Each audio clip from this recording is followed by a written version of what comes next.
It was a typical Saturday morning at the grocery store, where I worked as a clerk.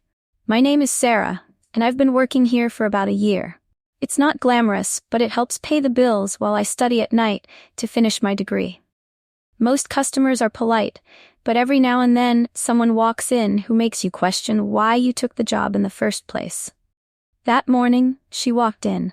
Mrs. Carmichael. You couldn't miss her. She had this air about her. Like she owned the world. Dressed in designer clothes with a purse that probably cost more than my car, she strutted through the store as if she were walking a runway. I was working the register when she came up with her cart, piled high with organic produce, imported cheeses, and bottles of sparkling water. As I began scanning her items, she tapped her perfectly manicured nails on the counter, clearly impatient. "Can you move any slower?" she snapped. I bit my tongue and continued working. "Sorry for the wait, ma'am. I'll be done shortly." She rolled her eyes. "I don't have all day. People like you should understand the value of time, but I guess that's asking too much." Her words stung, but I kept my composure. It wasn't the first time a customer had been rude, and it wouldn't be the last. When I told her the total, she scoffed. "Figures. This place is overpriced, just like its employees are underqualified." I handed her the receipt and mustered a polite, "Have a nice day." She snatched it from my hand without a word and walked out. A few days later, something unexpected happened. I was taking my break in the back when my manager called me to the front. "Sarah, there's someone here asking for you." I wiped my hands on my apron and walked out, confused. Standing by the customer service desk was Mrs. Carmichael, but this time she wasn't alone. With her were two teenagers, a boy and a girl, both holding grocery bags. "Hi," she said awkwardly, her voice softer than I remembered. "Hello," I replied cautiously. "Can I help you with something?" She took a deep breath. "Actually, I owe you an apology." I blinked, unsure if I'd heard her right. "Excuse me?"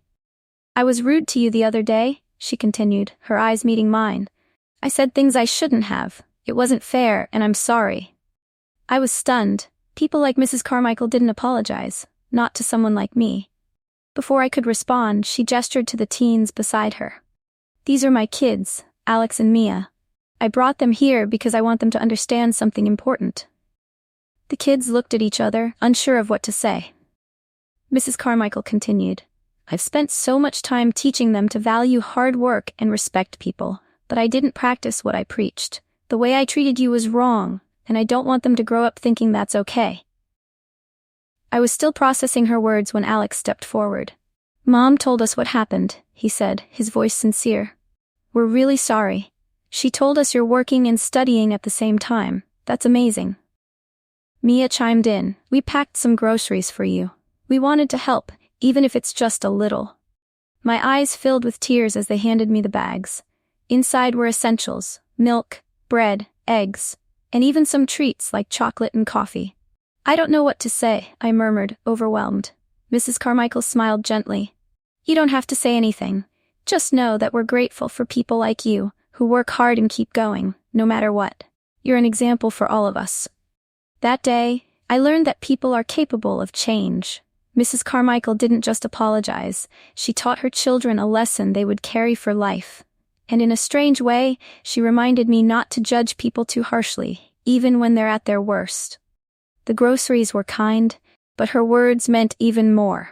It's not every day someone admits they were wrong, let alone in front of their family. From that moment on, I saw Mrs. Carmichael differently.